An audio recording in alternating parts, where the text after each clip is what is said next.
Tarifat masive doganore të presidentit të Shteteve të Bashkuara Donald Trump ndaj 60 vendeve të botës hynë në fuqi të mërkurën, duke përfshirë taksën prej 104% për mallrat kineze, duke thelluar luftën e tij tregtare globale dhe duke nxitur më shumë tërmet në tregjet financiare.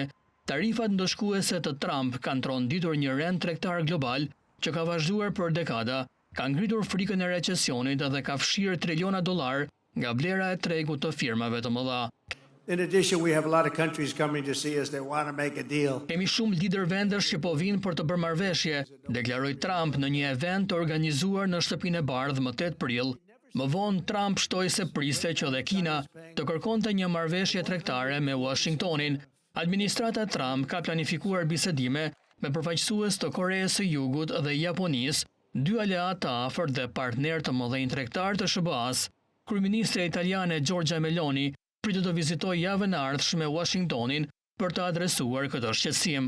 Presidentja e Komisionit Evropian Ursula von der Leyen është ndër zyrtare që ka ofruar një ulje të ndërsjellë të tarifave, por gjithashtu ka paralajmëruar se kundërmasat mbeten ende opsion.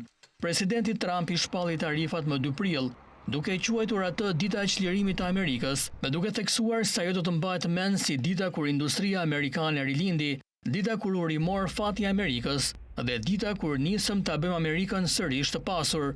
Gjatë shpalljes së tarifave, Trump u shpreh se për dekada me radhë vendi i tij ishte trajtuar padrejtisht nga miqt dhe armiq njësoj sa i përket çështjeve tregtare, duke krijuar një disbalancë të madhe tregtare.